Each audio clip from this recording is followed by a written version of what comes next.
கொஞ்சம் கொஞ்சம் என்னோடய தவறுகளை திருத்திக்கிட்டு இது என்னோடய 3வது அட்டம்ப்டில் தான் நான் அதை கிளியர் பண்ணியிருக்கேன். லாஸ்ட் அட்டம்ப்டில் 166 கொஸ்டின் போட்டேன். எனக்கு ஒரு கொஸ்டினில் எனக்கு லாஸ்ட் டைம் மிஸ் ஆயிடுச்சு. பட் இந்த தடவை நான்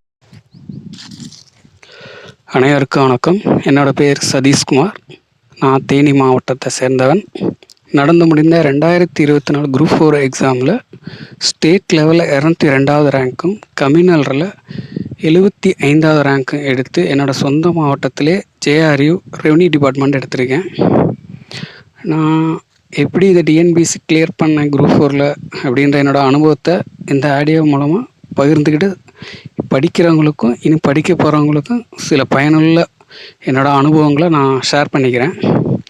நான் அந்த டிஎன்பிசி படிக்க ஆரம்பித்து ஒரு 5 வருஷம் ஆயிடுச்சு. 5 வருஷம் முழுமையாக முடிஞ்சிருச்சுன்னு சொல்லலாம். நான் தான் என் குடும்பத்தில் ஃபஸ்ட்டு கிராஜுவேட். ஸோ எனக்கு இது டிஎன்பிசி முதல் நான் ஸ்டார்ட் பண்ணுறப்ப எனக்கு எந்த ஒரு அவேர்னஸும் இல்லை. பட் விருப்பமும் நம்பிக்கையும் மட்டுமே இருந்துச்சு. அது மூலமாகவே நான் படிப்படியாக சில படித்து கொஞ்சம் கொஞ்சம் என்னோடய தவறுகளை திருத்திக்கிட்டு இது என்னோடய 3வது அட்டம்ப்டில் தான் நான் அதை கிளியர் பண்ணியிருக்கேன். லாஸ்ட் அட்டம்ப்டில் 166 கொஸ்டின் போட்டேன். எனக்கு ஒரு கொஸ்டினில் எனக்கு லாஸ்ட் டைம் மிஸ் ஆயிடுச்சு. பட் இந்த தடவை நான் 177 கொஸ்டின் போட்டு என்னோடய சொந்த மாவட்டத்திலே ஃபஸ்ட் டே கவுன்சிலில் நான் கலந்துக்கிட்டு நான் ஜேஆர்யூ எடுத்திருக்கேன்.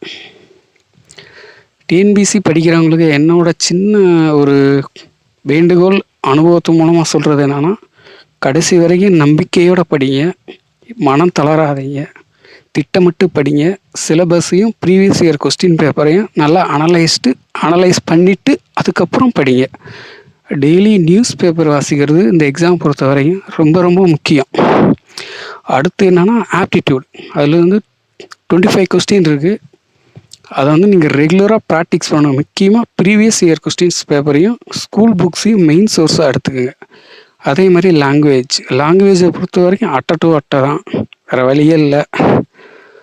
6வதுலேருந்து 10வது வரைக்கும் நீங்கள் எதையும் மிஸ் பண்ணாமல் படிச்சிருங்க. +1 +2 மட்டும் செலக்ட் பண்ணி சிலபஸ் வச்சு படிங்க. இதுக்கு முன்னுக்கு லாஸ்ட் நடந்த குரூப் 4 வரைக்கும் பழைய புக்கும் ஆட் பண்ணி கேட்டிருந்தாங்க. ஆனால் இப்போ சிலபஸ் சேஞ்ச் பண்ணிட்டாங்க. இப்போ மேக்ஸிமம் கிராமரு மெயினாக ஃபோக்கஸ் பண்ண சொல்கிறாங்க. ஸோ அதுக்கு தகுந்த மாதிரி சிலபஸ் தகுந்த மாதிரி நம்மளே அப்டேட் பண்ணிக்கிறணும். அப்புறம் எப்படி இந்த எக்ஸாம் கிளியர் பண்ணுறது எப்படின்னா, ஃபஸ்ட்டு சிலபஸை நல்லா அண்டர்ஸ்டாண்ட் பண்ணிக்கிட்டு எந்த யூனிட்டில் இருந்து எவ்வளோ கொஸ்டின் கேட்குறாங்கன்னு தனியாக எழுதி வச்சுக்கோங்க. அதுக்கு தகுந்த மாதிரி உங்கள் ப்ரிப்ரேஷனை ஸ்டார்ட் பண்ணுங்கள். நான் எப்படி படித்தேன்னா, நான் டைம் டேபிள் போட்டு தான் படித்தேன். நான் ஒரு 3 இயர்ஸாக நான் சென்னையில் அண்ணா லைப்ரரியில் படித்தேன். கோட்டூர்புரத்தில் இருக்குது.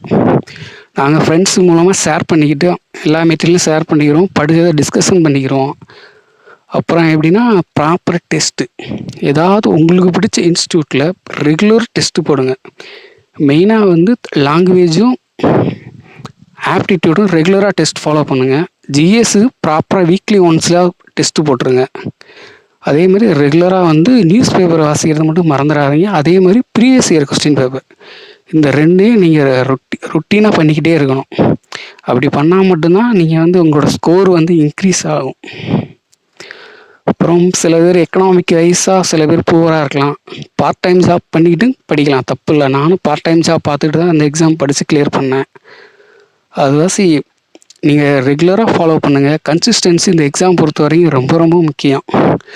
ரெகுலராக ரொட்டீனாக ஃபாலோ பண்ணுங்கள்.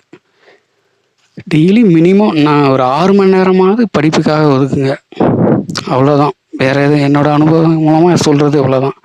ஆல் தி பெஸ்ட் எல்லாத்துக்கும்.